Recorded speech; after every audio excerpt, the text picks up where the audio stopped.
This is breaking news. I'm joined today by one of our lead investigators, Scott Parent. I want to begin by extending our most sincere condolences to those that were impacted by this tragedy. On behalf of all of us at NTSB, we offer our deepest sympathies and our most heartfelt condolences to the family, friends, and victims of those impacted by this tragedy.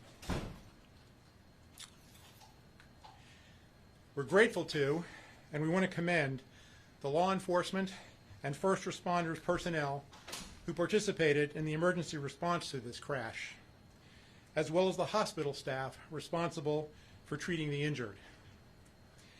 Yesterday, NTSB launched a team to investigate the Friday crash of a motor coach near Pembroke, New York.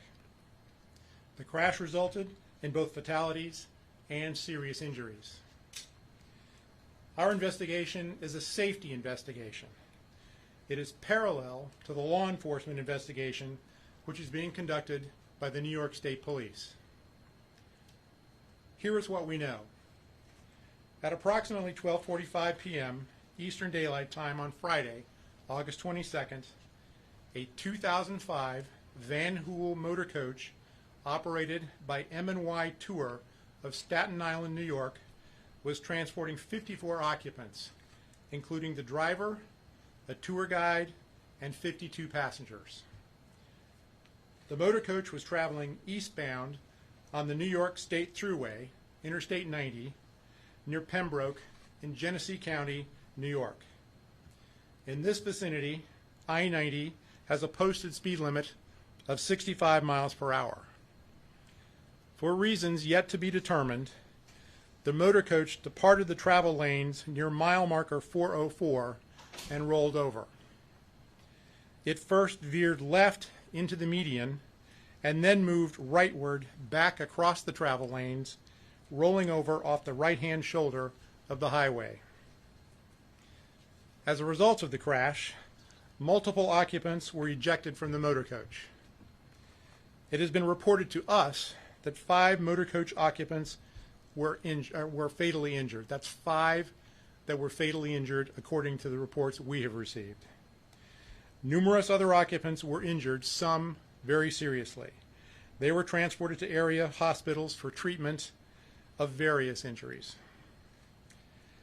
Highway safety investigators from NTSB began arriving yesterday afternoon, and most are now on site.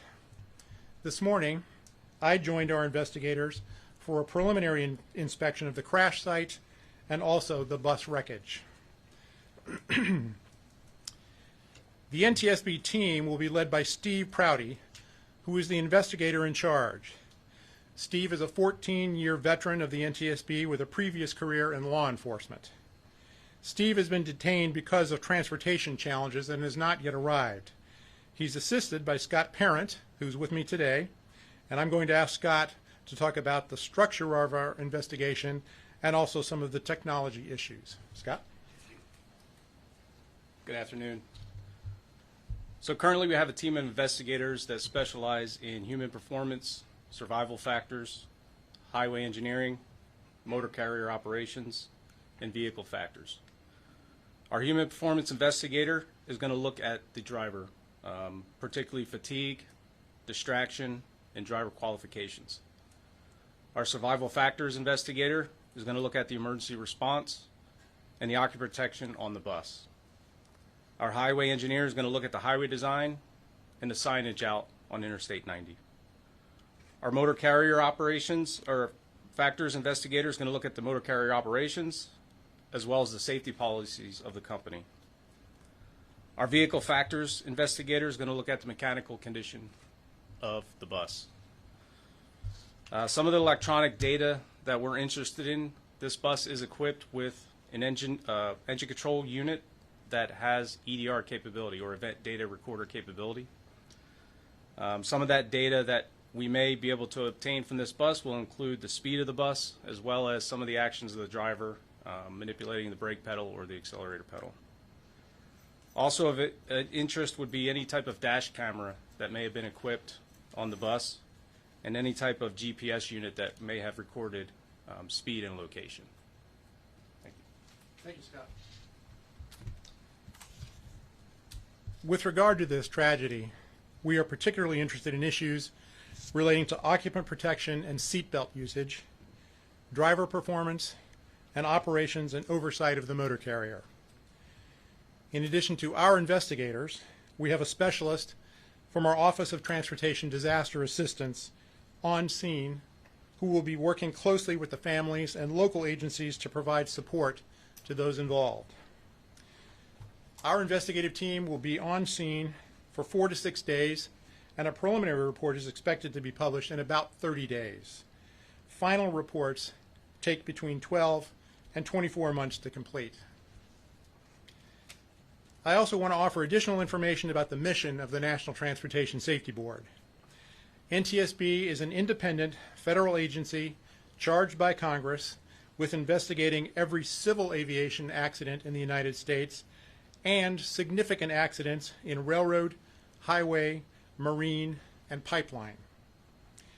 We also issue safety recommendations aimed at preventing future accidents.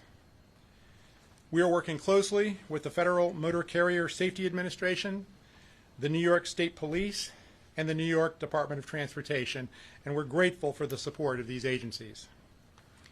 We encourage witnesses or those with information relevant to the investigation, including any video footage, to contact the NTSB by email at witness@ntsb.gov. Let me repeat that.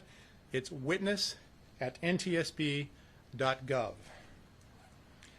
Our investigators will work to thoroughly document relevant evidence and gather additional factual information.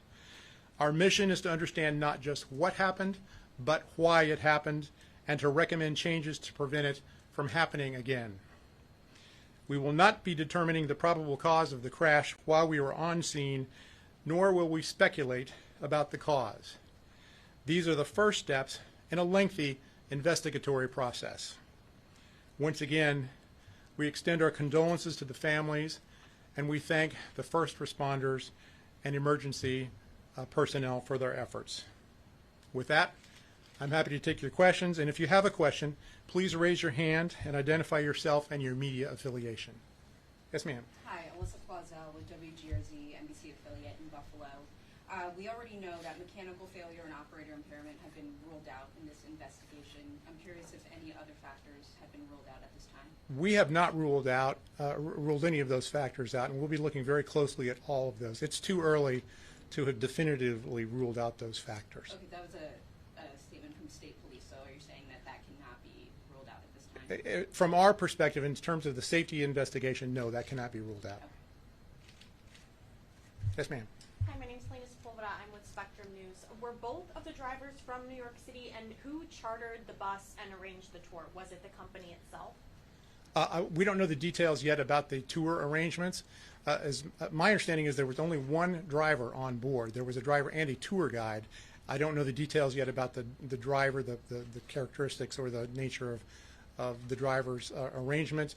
That will be part of what we look at in the investigation. So it's unclear if either the driver or the tour guide were from New York City? That's unclear at this point. Yes, sir.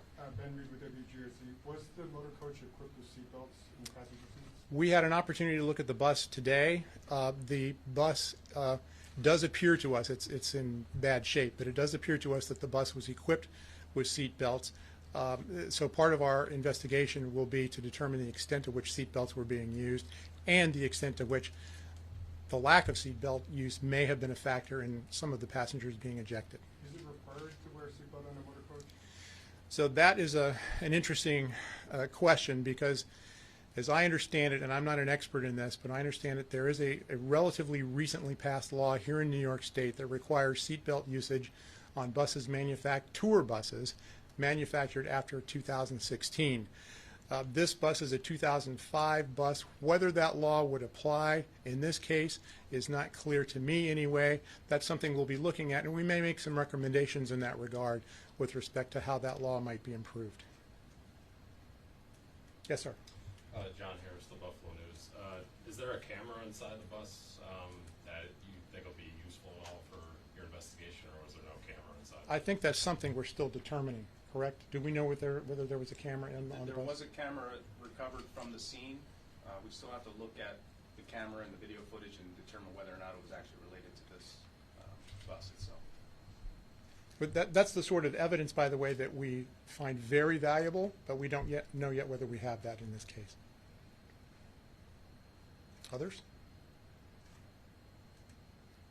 In terms of, cooperation with the tour bus driver in this investigation, how integral has that been, and do you expect that to continue within these few weeks?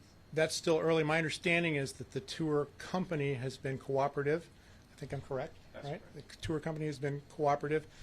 Whether we'll have an opportunity to interview the tour bus driver has yet to be determined. Yes, sir.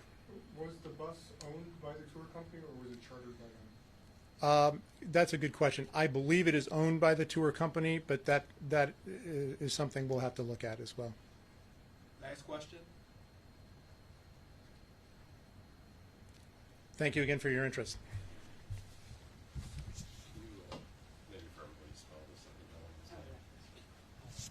Or maybe at the microphone. Yeah. The assistant investigator in charge's name is Scott Parent, P-A-R-E-N-T. This has been breaking news.